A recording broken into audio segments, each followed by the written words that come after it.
supposed to be part of county bureaucracy, but agreeing with me. They were supposed to represent the place to represent the voice of IHS consumers and providers and sort of the IHS community advocates. So that was kind of, as Eldon Luce was referring to, that was kind of part of the deal when they were first created. The unions got something which was representation of the workforce, union dues, power, etc. And public authorities were then additionally mandated to, because as the employer of record, so now they could bargain and improve wages and benefits and stuff like that. That was a good deal. What did consumers get? Well, consumers got a mechanism for them to be helped with finding screened home care workers. Because as we all know, and if you go back and read the little Hoover report of 1991, I think, it talks about all the problems in the IHS program that have been historically there. That is the turnover, the low wages, the no benefit, the isolation, all that stuff.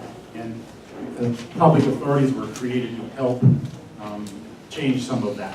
So anyway, I just want to let you know, I think public authorities are a really cool thing, but I'm retiring next month. Come on. I've been doing this since 1996. Before that, I worked 24 years for the regional center up in the Bay Area. So I've served my time, yeah. And I'm probably not going to be on tons of board like Eldon. I'm probably going to sit on my front porch and whittle for a while and think about it for a while. But I was asked by Charlie to give this presentation, the subject being the role of the advisory board and kind of how to make them effective. And then I saw he kind of started adding this thing about working with your public authority, highlighting that. So I added a little more yesterday to expand that portion of it. So the thing you have in front of you is basically my whole script. So if you fall asleep, when you go home, you can read it yourself. Okay. So I think it's important to remember that public authorities and advisory boards, advisory committees, same thing, have very, very different roles and responsibilities from county to county. They're run differently, they're funded differently, they've been given different responsibilities, they are allowed to do more or less. So it's really important to know what is allowed in your county, especially if you want to try to do something more and different.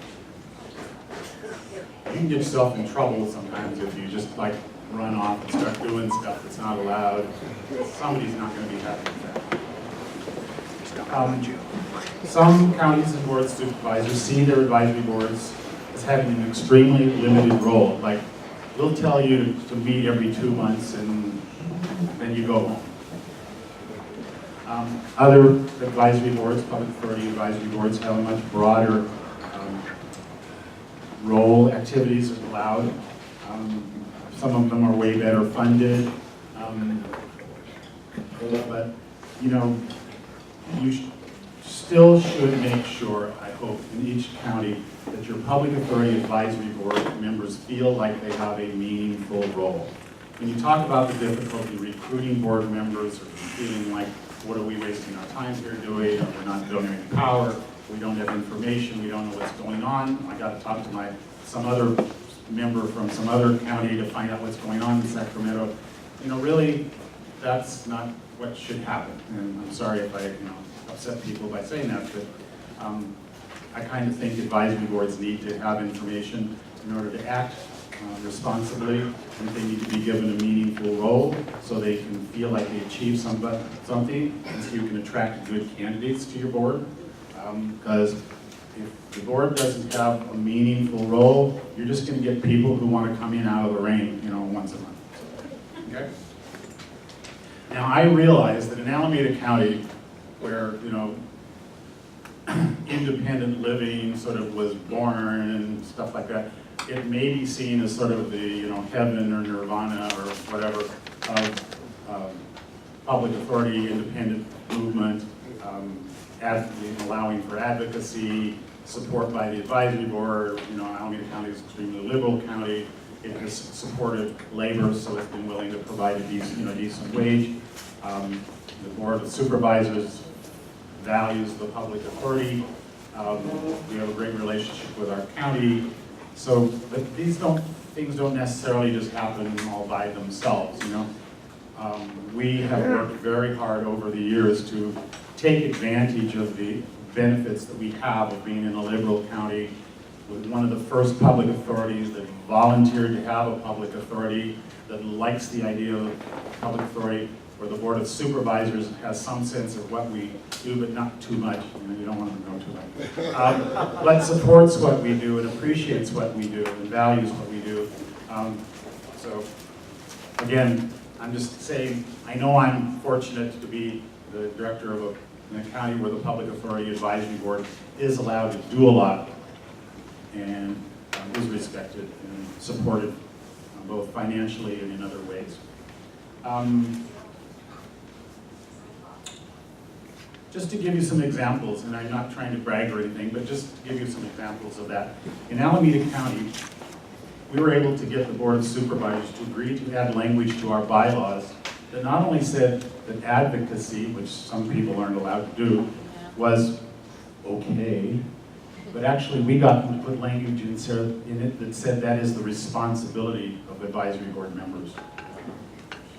Also, 7 years ago, or 8 years ago now I guess, when Schwarzenegger cut the funding for advisory boards and public authorities, advisory boards going from $53,000 a year to $3,000 state and $3,000 fed.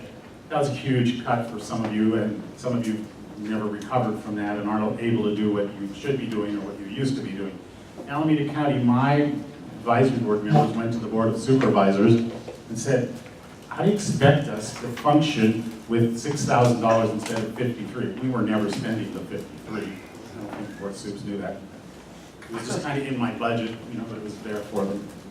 The Board of Supervisors, hearing that, ended up saying, we want the county to ensure that the advisory board has enough money to function, so make sure they have $50,000 a year for their budget. And we went out in the hallway and, you know, yelling and screaming and happy. The little funny thing about it was that then I found out they were expecting me to take it out of my operations budget to get the advisory board, but luckily we had enough money that year and subsequently to do that. But it does reflect the fact that here's a Board of Supervisors that knew they were going to have to cover out of their own general fund pocket that $47,000 difference. And they have. Again, we never spent all of that each year, but it did reflect a considerable amount of support. So, again, I'm not trying to brag or show off, but I'm just saying there are possibilities. I mean, that's kind of the whole point of my thing today, that there are possibilities. And so if you feel like you're not doing anything important or meaningful, or you're limited, or somebody, you know, doesn't give you the freedom or independence you think you need to function well, you know, there are other possibilities, there are things that can be done about that. So, as you know, most advisory boards are not formally authorized or even informally allowed to perform many of the possible roles that I'll be discussing later, that you'll see listed in your little handout here. So again, the list of possibilities are all things that in Alameda County our advisory board does. So whether they're authorized, legal, legit, whatever, we do them. And again, we've been valued and supported and appreciated by both the county and the Board of Supervisors. So again, I'm just kind of letting you know, this is a list we'll be discussing of things that are possible but may not be currently permitted in your counties. Again, everybody's different. But it might serve as a basis of discussion with your advisory board members, with your community, with other organizations, as was referenced, that you might find some allies in your county that help, you know, support your interest in changing your role, expanding your role. And again, I just think it's extremely difficult to maintain an effective and active board if they're not given a meaningful role, and if they're not deprived of the resources and support they need to carry out those responsibilities. So again, you can read along with me, but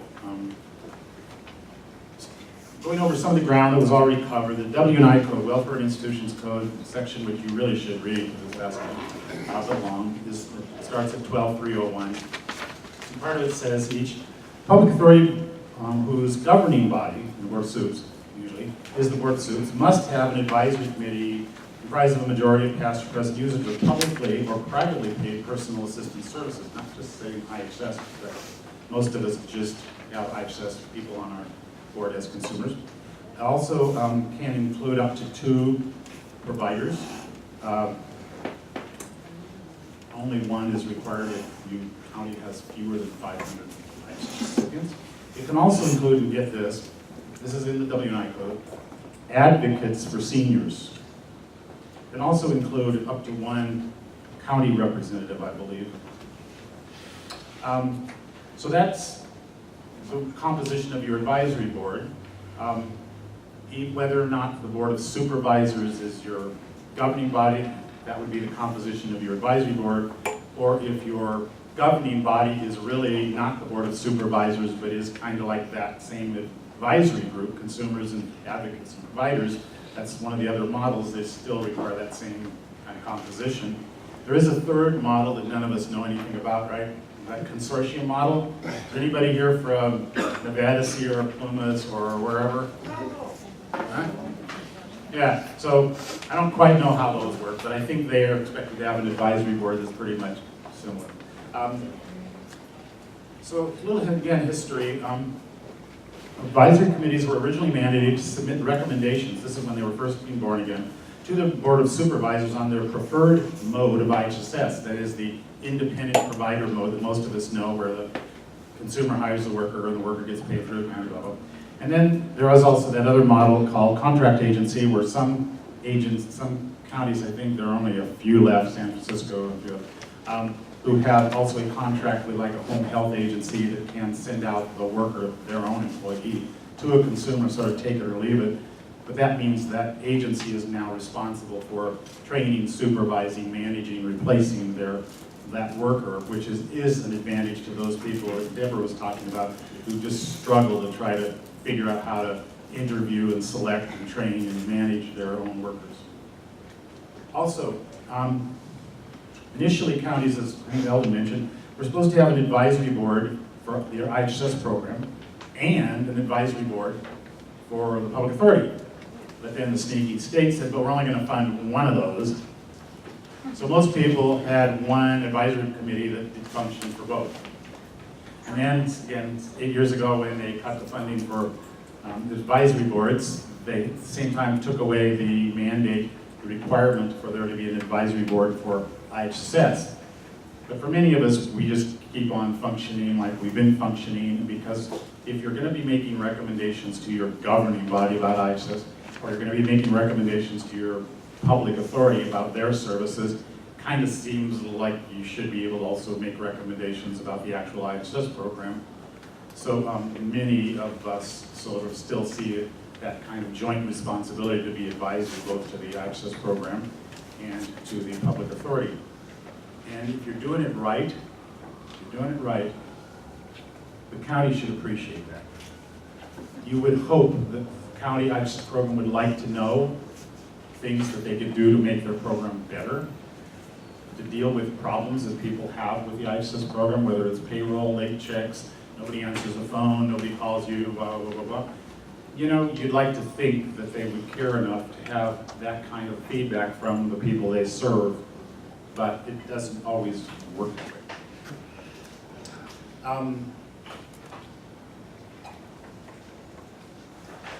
Eldon also mentioned sort of the last thing in the W&I code that I actually didn't include here, but it just sort of, I guess was an assumption, and that was that one of the ongoing mandates is to give ongoing advice to and recommendations regarding IHSS to the Board of Soups and any county department related to IHSS and the public authority, sort of like I was saying, you know, who do you give feedback to? I mean, what is an advisory board if it's not got the right to give this advice to somebody?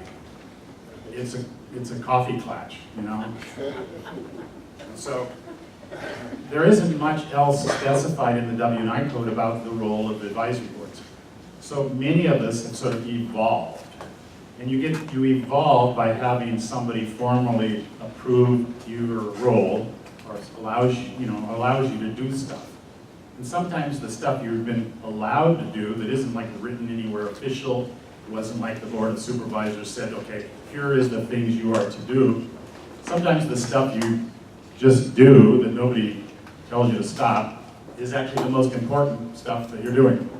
So just be aware that your role isn't necessarily limited to what's on some paper somewhere that says this is the role of the advisory board. Okay?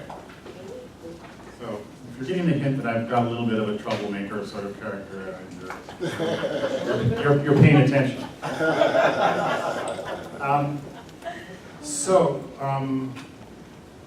One of the things that related to that last thing of making recommendations is that, for example, in Alameda County, as some of my board members who are here know, every year, a couple of years, we make up a list of recommendations and things we like to bring to the attention of the IHSS program to improve things or whatever, and we present them to the head of the IHSS program, and he's the guy that's there now has always been very receptive to them, and like I said, he cares, hearing from input from people and ways to improve their program.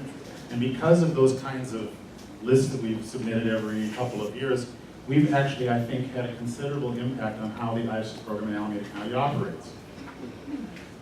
For example, some years ago, this was a long time ago, but it was one of the first things, some of you may remember most counties, their intake for authorizing new IHSS consumers was like months and months and months and months behind. Caseloads were high, they just couldn't. And so we pushed for and got Board of Supervisors to be aware of that was problematic. You couldn't wait 6, 7, 9 months to find out if you're eligible for IHSS, especially if your worker already started.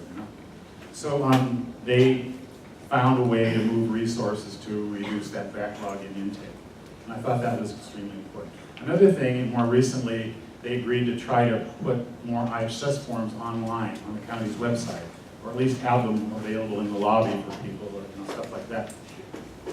Similarly, we had some problem with the way the lobby was set up. They had these wonderful big plastic, so you can't shoot the person at the desk screen. This is Oakland.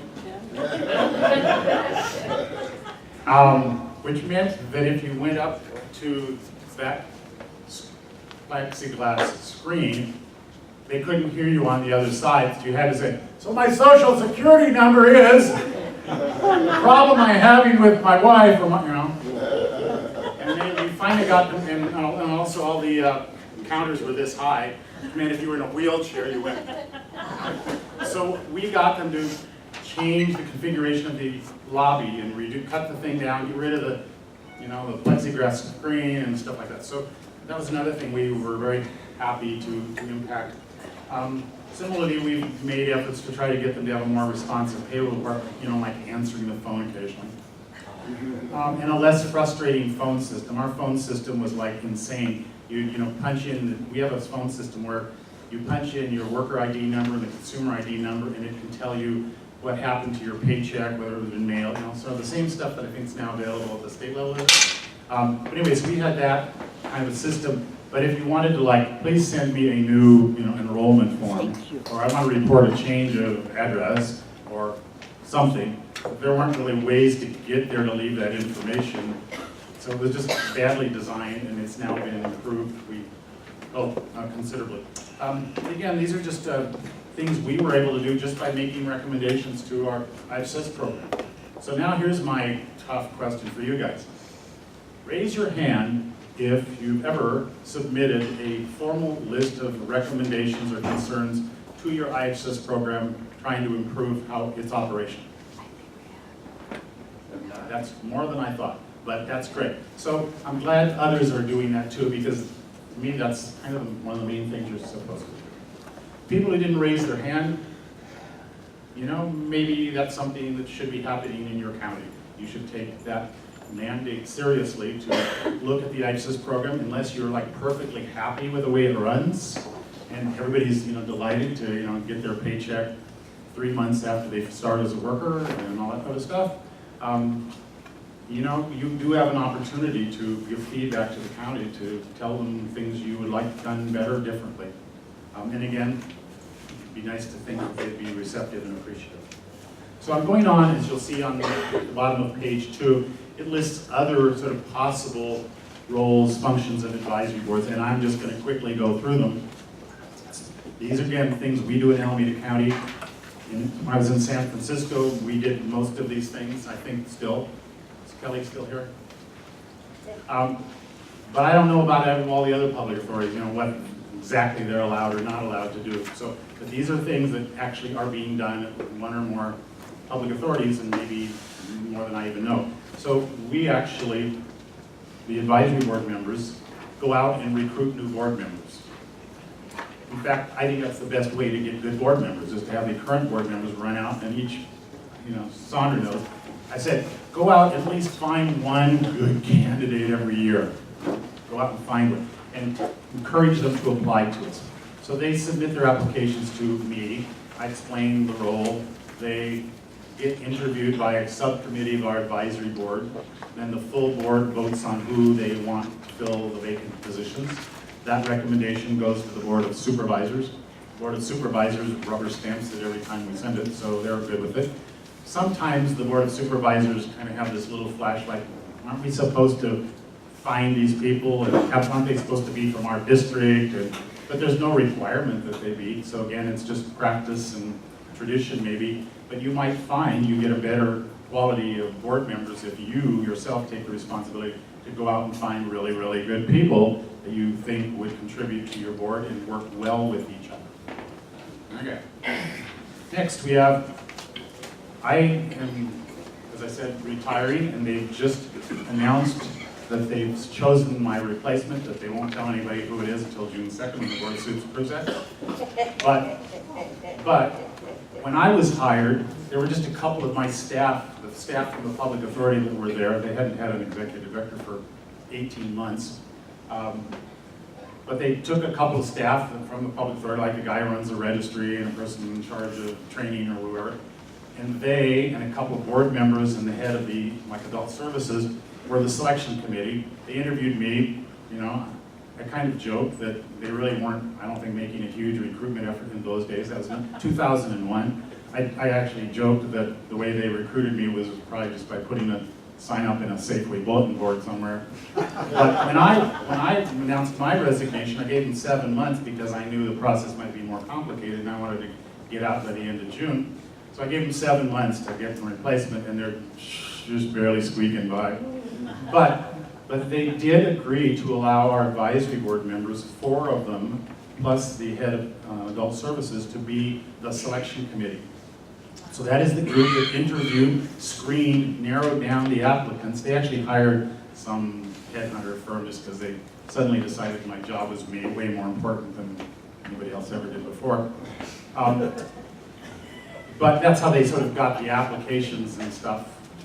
We could have done the same thing by posting it on, you know, Monster and Craigslist probably. But anyways, that means that the advisory board members had 4 of the 5 votes for the replacement executive director. And that's now going to the Board of Suits, and I expect them to approve it because what do they know, you know, about the candidate or not. So it's possible, you know, it doesn't have to, but I know many counties are extremely difficult. Their HR department says, hey, no way are those advisory board people going to have anything to do with the selection, or it goes through a county civil service almost process or whatever. But in our case, we're not civil service employees of the public authority. We're actually employed through some stupid temp agency the county uses, because that was the best way they could figure out 25 years ago or whatever, how to payroll public authority people. And that just continues. It's not a good arrangement, but it means we are not county. To me, that's rather important. I value the fact that we're not part of the county bureaucracy. I value the fact that we have some independence. I value the fact that I don't have a boss who works for the county who tells me what I can do or not do. Okay, so going on. So how do they get raises? How do you get raises for whom? For the public authority. Staff? Your position. Staff? That has been a problem. When I got there, salaries were so bad, people didn't have anything but a health plan and a crummy salary. And over the years, I was able to get them better salaries and crappy health, I mean, a good health plan, and some long-term, short-term life insurance, disability, and an IRA contribution of 5%. But I've been working now for nearly 10 years trying to get them an actual defined pension benefit like PERS. And we're getting very, very close to that after 10 years. I didn't have one, won't have one, but maybe my successor and my current staff will. But there's nobody to represent you, as you mentioned. So, you don't benefit from being in civil service and having a union represent the public authority employees. So you rely on the good graces and generosity of the County Adult Services Program, the Social Service Agency, and the Board of Supervisors. And salaries are not anywhere comparable to county salary, comparable job in the county, but they're probably better than many of yours. I mean, we're, again, a bigger county, and the Board of Supervisors maybe is a little more generous. Just moving on real quickly, I want to just cover this stuff. So some of the other things that our advisory board does is reviews, approves, sometimes these are just possible things. You could have your advisory board just review or even sort of vote to approve or consult on the public authority's budget. Some do, some don't. You can oversee the spending. You can meet with somebody at the public authority who every 2 months or months and says, okay, this is our year-to-date spending. We're under budget, we're over budget, we're under in this area, we're over in this area. These are just things that, some boards can do. We actually, as I said, we have members of a member of our advisory board who is an official member of the bargaining team, the union bargaining team. The advisory board members, of course, run their advisory board meeting with my help. Sometimes they think I give them a little too much help, but that's what they pay me for, to be there to support them, to guide them, to give them my expertise, to direct them, to protect them, to keep them out of trouble, get them into trouble. But it's really their meeting, and so I do a lot of the work helping create the agendas and suggesting agendas, but the chair makes the final decision about what's on the agenda, and if they disagree with me, I argue with them that they win. But that is an important function. It's their advisory board meeting, they should run it, they should be the ones that have primary say over the agenda. I do at those meetings talk a lot, right? Because I'm the one who's going up to Sacramento, I'm the one who goes to cabinet meetings, I'm the one who reads all that stuff that all of them email me, that I forward to all of my board members who don't have the time or interest maybe to read it all. So a lot of the stuff that comes up during the board meetings, people look to me and say, so what's that about, or what's going on with that? What do you hear about that bill? But I do give them a ton of information, probably more than they could handle. Everything that we get from Marty Emoto, anybody know Marty Emoto's CD Can? If you don't, you should get on his mailing list. He is the best source, I think, of information other than maybe Karen Kiesler. So you should find ways to get information from CFILC, from CICA, from CAPA. Charlie Bean passes on a lot of Marty's stuff, but it's really good stuff. So I try to keep my board members informed so that they can maybe make decisions with some knowledge and background. So they prepare their agendas, they bring community concerns to the attention of the public authority ICE program. They even participate in drafting or presenting periodic reports to the county or the Board of Supervisors. Serve on work groups, provide feedback to the state. As public authorities, CAP and CICA have sort of been more and more formal and professionalized, if you want to say, and respected now by the state, CDSS and stuff. As somebody was mentioning, I think Deborah, often we are now asked to come to Sacramento and actually be on the panel to testify, not just stand in line and hope you get your 30 seconds, but to actually be considered experts and provide testimony at budget hearings. So there's no reason why, in my opinion, if you're allowed by your county, that you can't go to Sacramento either as an individual if you can get there, or as a member of your advisory board. And there's no reason why you couldn't participate in statewide work efforts. I mean, when CMIPS 2 was being planned, there were like tons of community things. When CCI, you know, the managed care stuff was being planned, there were tons of meetings. When, what else? The overtime rules that didn't happen were being planned, there were tons of meetings. So there are opportunities for advisory board members through conference calls or trips in person to meetings with the state to participate in what's happening with the state and try to shape that and influence and, you know, make it better for people. Because we have found, I think particularly in these last few years, the state suddenly sort of realized they don't really always know what they're doing. And maybe they'd be better off having people involved who kind of know what they're doing, know what's going on in the world.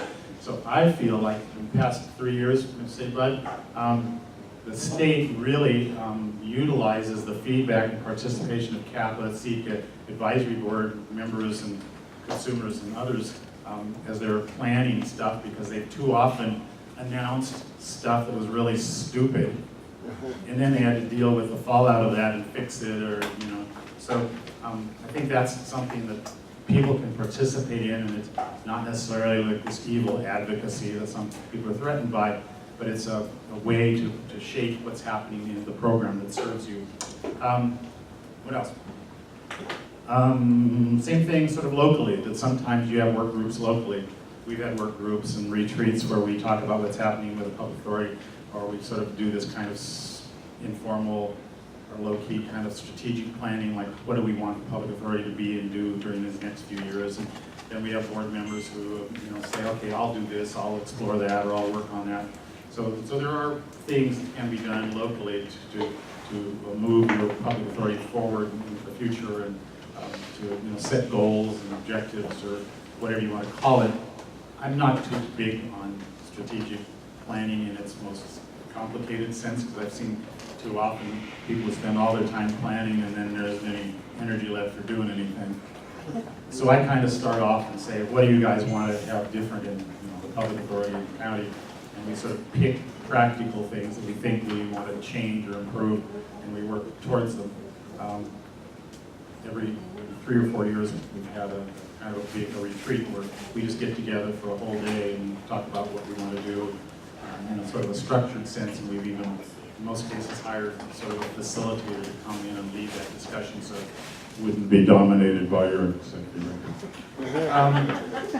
And lastly, or not lastly probably, but I wanted to talk a little bit about advocacy. When I was developing this presentation, there were some issues that were raised about, hey, we're not allowed to do any advocacy, we get in trouble if we did, blah, blah, blah. And so I just wanted to say some things, which you can read here, but I'm going to read it to you.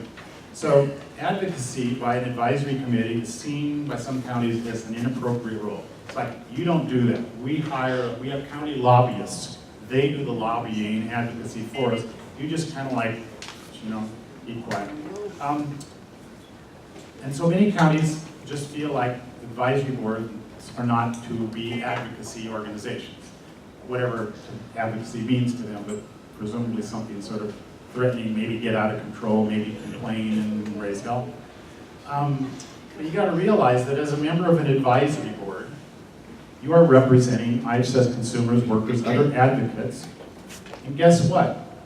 That's advocacy. You go to your advisory board meeting and somebody says, you know, what color do you think the toilet paper ought to be in the public building? You know, that's advocacy.